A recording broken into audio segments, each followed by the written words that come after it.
Oh, does it fit? Poetry time. And is it backwards because I'm on this camera? Anyhow, this is poetry time. And I'm so excited to hear poem. I'm so glad she's joining me right now. There she is. Hey, good to see you. I'm just adjusting my volume. Okay, that's better. It's not really cooperating either. So you're good. Good. I made this sign. How poetry cute. I love that. Time. I think it's probably backwards. For you, maybe. Is there anything you want to chat about before you read your poem? You just want to launch into it. Starting to get nice over here. It's finally getting cool. But nothing else on my mind unless there's something on your mind. No, I'm excited to hear it. All right. Well, I'll get started then. Rhyme fun. I am from coffee grounds, from cheap maple syrup and Lipton tea bags. I am from the place where spiders hide, chaotic, loud. Where are you? I am from dandelion blossoms, heavy with pollen and waiting to travel. I am from celery and onions, chopped so fine they're transparent. From Aloysia and Chuyi. I'm from laughing too loud and loving too quiet. From close the gate so the wolf doesn't get in, and yo mama wears combat boots. I'm from creaking hymns playing on the radio late into the night, sung by strange voices from another time. I'm from the dry dirt of California, from airplanes and cars taking travelers to places they've never been before, new places to start a life. Rich soup noodles, crumbly potato chip cookies. From the stealing of a cake from a wedding that had gone sour. The heavily permed hair of the 80s. Aging photos kept in a cracking plastic binder of unremembered faces. Documents that have lost their meaning, but we watch over them and preserve them, knowing that although the faces are unremembered and the documents have lost their meaning, we cannot afford to lose more. Thank you. Thank you. What a powerful last line. Thanks. I have such similar feelings about old photos and documents, and photos particularly. I feel it's a privilege to even possess such things, even if I don't know quite who anyone is. At this point, it still feels like to have that piece of history feels like a special gift. Right. It's one of those things where it's like, well, someone at some point thought this was worth documenting. And even if we don't know why, that doesn't make that go away, right? Mm-hmm. Especially when you think, like now it's kind of easier to document. You pull out your phone. Back then, taking a photograph took a lot of work and a lot of effort and planning. And so when you look at that and what goes into that, and then you have the physical object, like the emotion is still there. Mm-hmm. And especially me, like personally, my family, we don't hold on to it. We haven't held on to a lot of history. So there's just a lot of like generations that we just don't know about beyond, I guess, our grandparents. Mm-hmm. And on one side of my family, we do have photos, and on the other side, we don't have photos. And there's just kind of this grayness. And funnily enough, I feel like a lot of what went into this specific poem comes from, I have a book coming out in a couple weeks, and the book is about memory. Thank you. It's called A List of Things I've Lost, and you can pre-order it through Vegetarian Alcoholic Press. But a lot of it is about memory and about like how memory can fail us, and how even like the act of trying to remember, withers away at the thought, and what happens when there's nothing at all even to remember. And like in my genealogy and in my family history, the information is just not there. Even if I tried, even if I researched, it's just not there. And so having something like a binder of photos from one side of the family that we don't understand, there are like, it's lucky because back then, people would print out photos and they'd write like captions on the back. We don't know what they mean thoroughly because they're names of people that we don't know.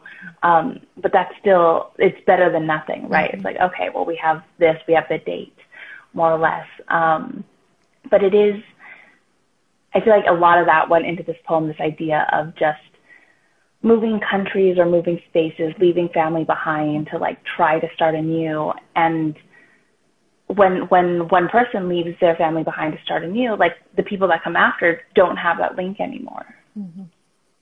Yeah, I have similar, where my mother's side of the family, I have pictures and things. They've been here a considerable amount of time, where my dad's side of the family, I mean, it's like ghosts. I mean, I didn't even know my grandparents. So, and I think I think I feel connected more to my mom as it is. I know I do, but also just those pictures and the handwriting, and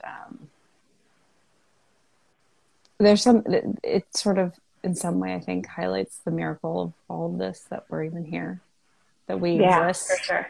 You know, that these people persevered, because I think there was a lot of that, just making it through each day and living, and that now we're a product of that perseverance. I think those objects can bring that into focus.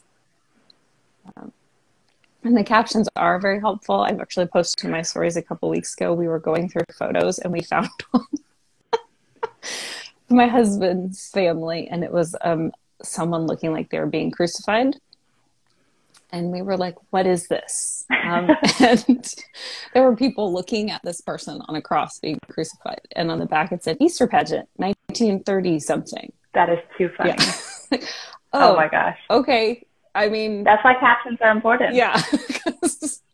Oh, so this was fun or festive. Yes, or not like, not someone actually being crucified. Not horrifying, which was our initial reaction. Oh, okay. And then the next picture was angels. So it all made sense, but it was in that moment, like those, that scrawl, the handwriting, and they all took such care, I find, with their handwriting. Handwriting is better. Like back then, I have terrible chicken scratch, but the captions are funny. There was one of a little boy, I'm assuming several generations up, but it said, it's like a normal picture. He's outside a house, and it goes, "Day he peed his pants."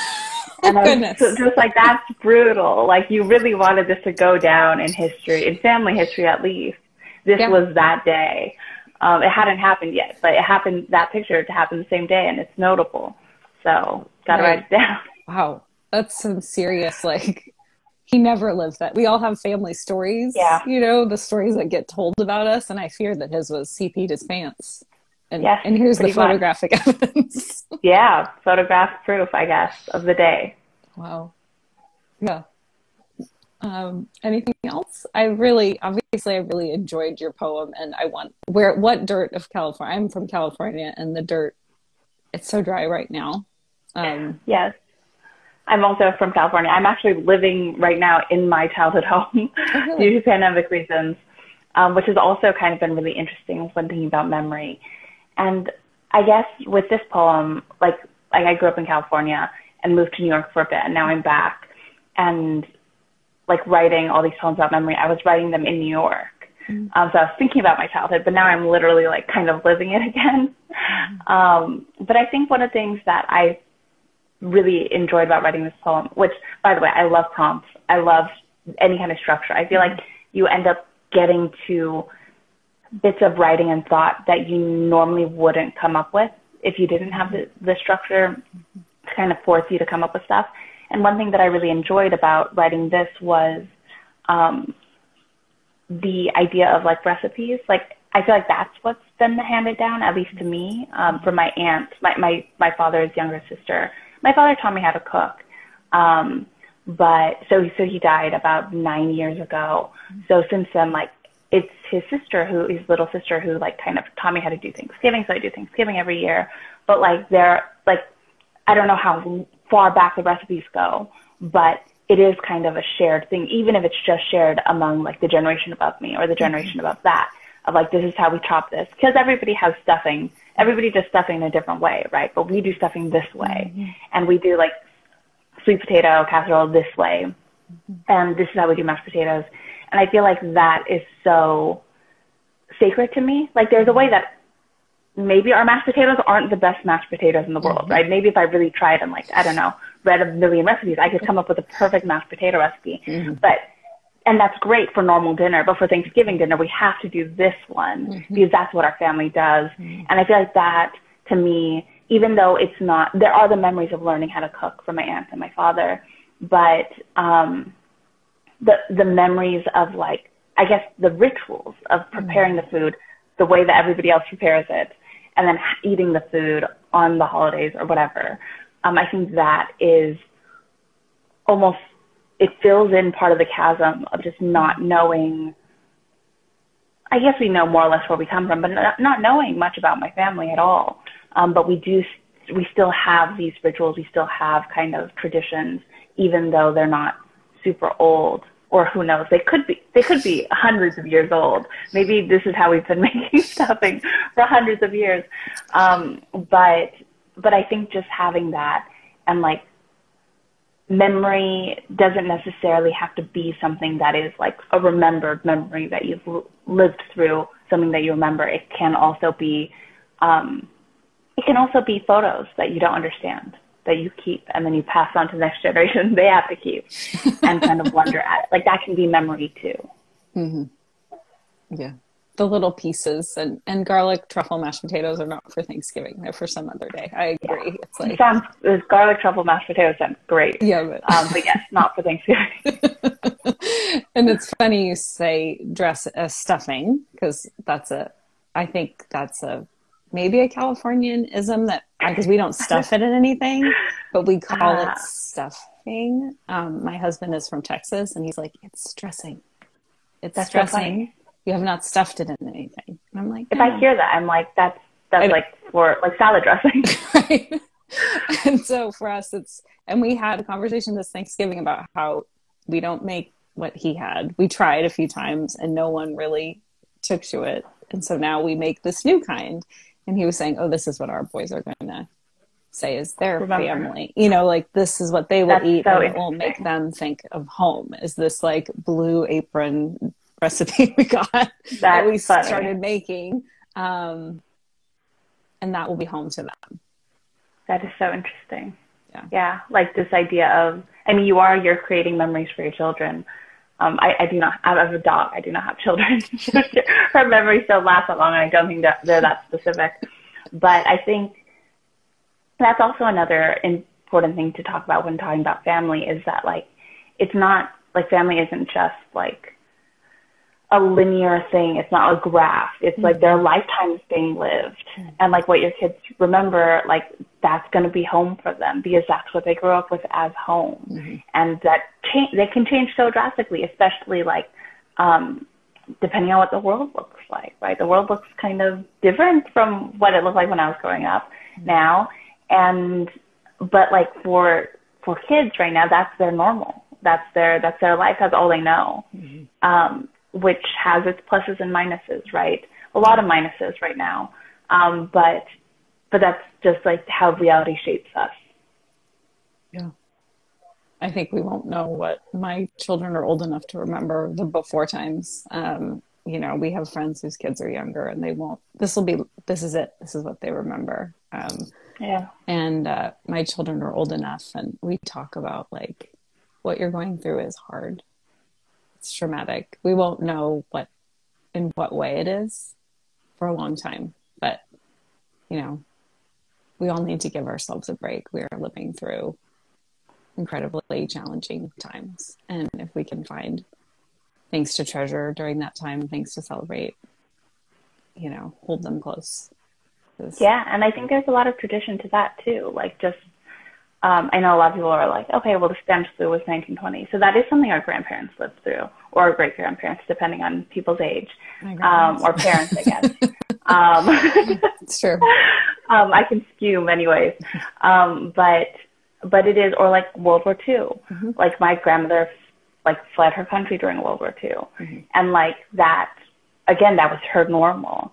And, like, I think there was kind of a period of non-trauma but like trauma is something that links a lot of people. And it's also something that like, I think it's when you're not living through it, it's very easy to compress it into one thing. Mm-hmm. Where it's just like, oh, World War II, everyone was starving, it sucks, everyone was being bombed, bad, which is also true. But like having to live through a period of time like this, you start to realize, oh yeah, it's waking up in the morning and then getting through the day and going to work and feeding the dog or feeding the kids or watering the plants in the garden. Like that, a lot of those things change, but they also don't change. Like there's still the day-to-day of life that, like it's not just one event. Like these things aren't one thing. It's time passing. And I think that's, like for me at least, I've learned a lot about, or I feel like I've changed a lot about the way that I think about history. When during this time when we're living through our piece of history of just like, oh, okay, so sometimes you think of this big event and you're like, oh, well, that was the event. But now it's like, oh, no, like regular people have to live through it and do things. And like, yes, the world is falling apart, but they also like, I don't know if they had to wash their car, but I have to wash my car. Or like, I still have to make a stupid phone call about like my credit card's like being overbilled or something, right? Like all of those things still happen and within the context of it. And I feel like, at least for me, I've grown in a lot of empathy for images of the past and the way that we interact with like kind of these traumatic events of the past, just through understanding that like, oh yeah, like things are happening, but also like your life is still going on within it and you still have to like deal with it. Yeah. And there are joys too. You know, I think sometimes when I look back on the past, I don't see like these people did have their joys too. Like my husband's grandmother worked during World War II and that was joyful for her. That was not an opportunity she had other times to make her own money and do her own things. And yes, it was terrible what was happening, but personally, she had an experience that stood out to her for the rest of her life. And so I think of like how we've, at least for me, this time Zoom, I didn't even know what Zoom was, you know, and then I'm on it. I mean, not as much now, but I feel like I've met so many, I haven't met them in real life, but I've met so many people and forged connections with people I never would have known. And so I'm grateful for that, because anything that makes me feel less alone in life is something that I treasure. So, for sure. You know, there are these, I don't know, you can say silver linings or things that are positive. It's not just one thing. Nothing in life really is one thing. Life is complex. Yeah, it is. And it's important to remember it, because when we don't, I feel like it's almost, I don't want to say disrespectful, but it's not, it is kind of disrespectful of like what's happening, right? That everybody's having very rich, complex experiences in a terrible time, and that nothing is ever one thing, as we just said. Yeah. And I think that's what I love about this prompt, is that it holds both those things. You know, we have these beautiful childhood memories, complicated, specific, general, and that's what I like about it. And I also like the idea that we all have our own story. Each of us has a story. It's not just writers or artistic people or creative individuals. Everyone has a story. Everyone's from somewhere. And I think the more we can hold that space, you know, the more comfortably we can move through the world. We're not the only ones. Yeah, absolutely. Beautifully said. Oh, thanks. But I do really, that's why I enjoy doing these so much. It's just, and Tiffany and I are social media friends and we've never met. And it is different to speak with someone than to just tap at someone, you know? True. True. It is different. Yeah. So I really appreciate you taking the time today, Tiffany, and taking the time to write the poem and share it with us. I loved it. And I hope that everyone has a lovely day. You got some hearts and some wow, beautiful. Thanks, Lena. And Angelique, woo, last line. And I think that's all the comments, because they go away after this. So, but thank you so much. I really appreciate it. Thank you. I had a lovely time. Have a great day, everyone. Thank you. You too.